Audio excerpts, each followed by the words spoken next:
Paul Manandise, merci beaucoup d'être avec nous. Vous êtes français, vous vivez à Kiev depuis plusieurs années, vous êtes un chanteur très connu en Ukraine. Oui. Et vous avez décidé d'y rester, de vous engager volontairement dans l'armée. Comment vous ressentez les choses, vous? Déjà, première question, on le disait, il y a 2 bâtiments qui ont été bombardés ces dernières heures à Kiev. Est-ce que vous sentez, vous, depuis l'intérieur, depuis Kiev, que l'étau se resserre? Ben, moi, en fait, je sens que l'étau se resserre depuis 7 ans, quoi, depuis que le monde entier regarde cette guerre, et encore pour l'instant, il la regarde, et il n'y a personne qui ose un peu vraiment montrer à Poutine qu'il y a un peu de résistance, quoi. Donc c'est très compliqué, on sent que là, ça se resserre un peu, mais nous, on est très forts, en fait. Il n'y a personne ici qui a peur de Poutine, je ne sais pas pourquoi en Europe, on a peur de ce gars-là. Ici, il fait peur à personne. Voilà ce qu'il fait pour l'instant, il tue des enfants, il tue des vieilles mamans, il tue des papas, il tue des sœurs, des frères, il tue tout le monde ici. Et nous, ça fait 7 ans qu'on le vit. Et donc voilà. Autour de Kiev, ça se passe comment? Ça se passe qu'on entend des bombes. Moi, je me rappelle qu'il y a un quartier qui s'appelle Abalon à Kiev, et c'est un endroit où les familles vont se promener le dimanche, quoi.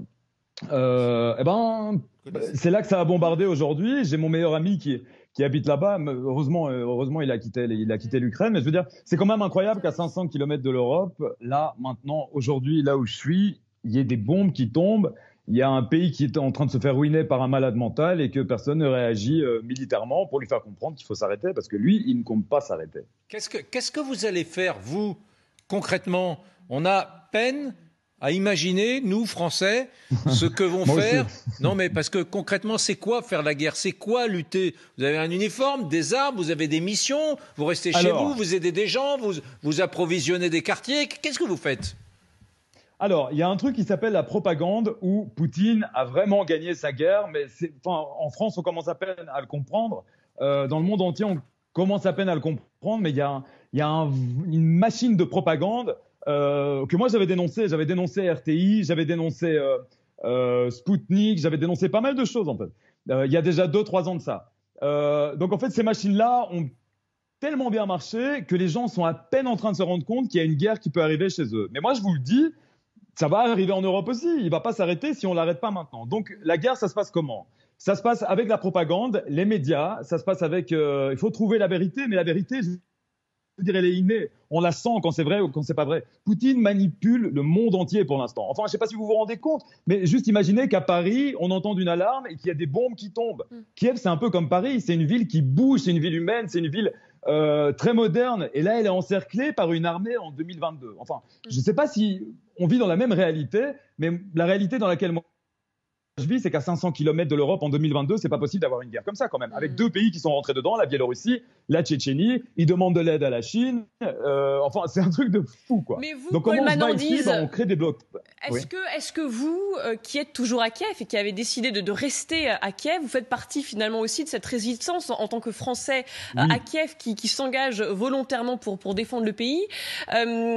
Est-ce que vous avez peur? Qu'est-ce que vous ressentez quand vous voyez qu'il y a ces combats qui s'intensifient tout autour de la ville, des bâtiments maintenant à Kiev qui sont pris pour cible, et le Kremlin qui le dit, qui n'exclut plus la possibilité de prendre le contrôle total des grandes villes? Comment vous le vivez, vous? Je le vis. Alors, je vais répondre à la question. Donc, en fait, ce qu'on fait ici, c'est que moi, j'aide un peu les personnes. Bien sûr, on m'a donné une arme, parce que voilà, mais c'est une arme pour me défendre. Moi, je tue pas des gens, mais je veux dire, voilà, si je dois me défendre, je vais me défendre, bien sûr. Mais je reste ici pour rester quand même un symbole de la liberté française, enfin, que j'ai toujours appris à l'école. Et la liberté que j'ai appris à l'école, c'est la liberté que les petits pays doivent se faire aider par les grands. Là, il y a un pays qui est 30 fois plus grand, qui agresse un tout petit. On aide avec du matériel. Le matériel, je le vois, donc merci à toute l'Europe de nous aider comme ça, mais bon, bref. Franchement, ouais, ça fait peur. Mais ce qui fait peur, c'est pas vraiment les armes et les détonations. Là, vous savez, l'être humain, il s'habitue très vite à tout ça. Il s'habitue à toutes les situations. Donc évidemment, on a un peu peur, mais on est tellement unis. On est tellement content que finalement ce soit la fin et que ça s'arrête, parce que moi je pense pas qu'on va perdre, hein. C'est encore la propagande russe qui marche. Nous ici on est en train de gagner, c'est ça qui est fou, quoi. On est en train de gagner sur tous les terrains, parce que l'Ukraine, elle se bat comme les 300 Spartiates il y a quelques milliers d'années de ça, quoi. Donc un tout petit pays résiste à un tout grand, il est en train de le battre et de le plier, quoi. Parce qu'ici, il y a plus de morts russes que de morts ukrainiens. Moi, je suis en très bon contact avec l'armée. Je veux dire, ouais, il avance, mais il avance pas comme vous pensez. Donc, en fait, ouais, il est autour de Kiev. Il est dans les zones Slaviansk. J'ai fait un concert il y a Slaviansk il y a 6 mois, à Severodonetsk il y a 6 mois aussi, quoi. C'est fou ce qui arrive. Parce que c'est des villes qui étaient en pleine reconstruction, en pleine ukrainisation après cette Union soviétique. Et j'ai entendu quelque chose qui était super intéressant sur votre plateau, que Poutine veut anéantir l'idée ukrainienne. Il y a la langue ukrainienne, il y a les traditions ukrainiennes, il y a la culture ukrainienne. Et il faut bien comprendre un truc, c'est que Kievska Rus, c'est d'abord Kiev, c'est pas Russe. Et en fait, la chose qui joue, c'est que sans Kiev, la Russie n'a plus aucune identité parce qu'elle est née à Kiev. Donc, ce que lui veut, c'est prendre Kiev. S'il prend Kiev, ça va aller très mal pour le monde. Est-ce que, ça, j'en suis sûr. Paul, est-ce que vous nous avez dit, c'est fou parce que Poutine est tellement bon en communication en propagande, qu'il arrive à faire croire au monde entier qu'il va prendre l'Ukraine, alors que nous, ici, disiez-vous, nous, les Ukrainiens, on considère que militairement, on est loin d'être ridicule et qu'on va peut-être gagner cette guerre. Cet optimisme-là, oui. il règne, enfin cet optimisme, il ne faut pas exagérer, mais en tout cas, ce sentiment-là que les Ukrainiens peuvent renvoyer, bouter Poutine hors d'Ukraine, c'est quelque chose que vous entendez souvent dans la rue à Kiev ? C'est pas quelque chose que j'entends, c'est quelque chose que je sais parce que je suis très proche de l'armée et parce que j'ai beaucoup d'amis qui me tiennent au courant, quoi. Donc ouais, il y a des zones où il avance, mais il y a des zones où il recule aussi. Là, il faut absolument qu'on aide l'Ukraine parce que ça peut pas se passer un truc comme ça. Je sais qu'il y a beaucoup d'aide et il y a beaucoup de gens qui sont arrivés en Ukraine pour nous aider, mais